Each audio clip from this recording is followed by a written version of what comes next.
Another team who I thought had kind of a poor draft was the Seattle Seahawks. And I think the Seahawks get a lot of praise just because of the success they've had and continued success. And they've been able to develop some guys. But the reason why they're not contending for Super Bowls as much as they have in the past is they've really failed to get those impact players. They thrived when they had that, like a 3 or 4 year run getting elite defenders. Bobby Wagner was a second round pick, Richard Sherman, fifth round pick. Cam Chancellor, fifth round pick. They had Brandon Browner. They drafted Russell Wilson in the third round. They drafted Earl Thomas in the first round. And they went and they nailed a bunch of these good defensive prospects.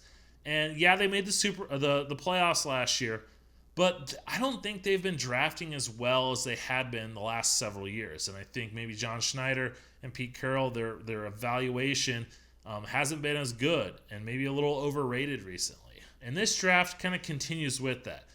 First round pick, Jordan Brooks. He was my least favorite pick of the first round. They took him at pick 27 ahead of Patrick Queen to be their next Bobby Wagner. I don't see that. I see a guy that doesn't play well in coverage, has got, good athleticism. I thought Patrick Queen would have been a better fit there. So not only did they reach for Jordan Brooks, but they passed up on a player that I thought would have been a much better value. Also in the third round, they took Damian Lewis out of LSU, and I know a lot of people like him, but I didn't see it with him. You watch that game against Auburn, and he just got utterly destroyed.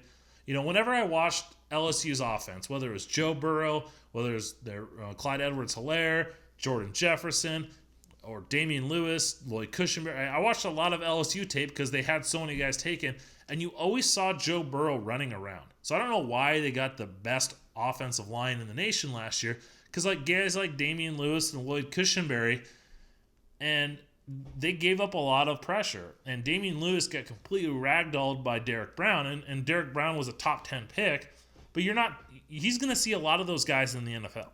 And, he's going to a zone scheme, so maybe that athleticism and that moving, but he's got short arms, not great power. He's going to have trouble in this league.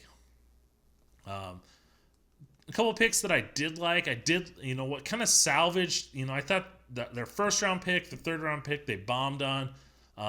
Late round picks, the fourth, sixth, and seventh round, their picks were okay at best.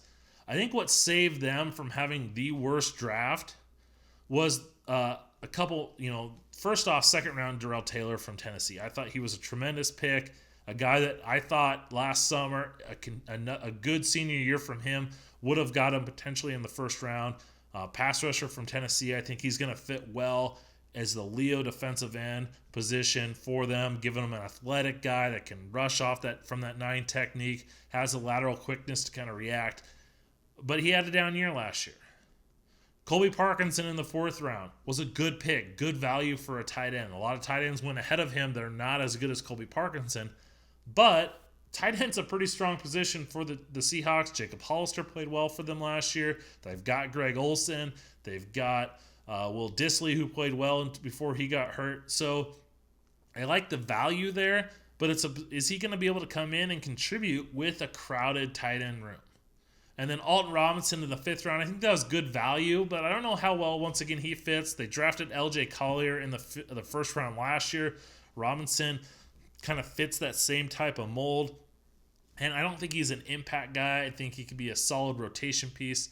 So if I'm looking at their draft, yeah, they think that they have a starter in Jordan Brooks, but I don't think he's going to be that great. Darrell Taylor has the potential to be clearly the best player in this class. But outside of him, I don't see anyone that's going to kind of come in and be a big-time impact player for them. And I don't think the Seahawks, maybe someone kind of comes up. Maybe Darrell Taylor gives them that edge presence that they don't have. But I think the Seahawks whiffed again this year.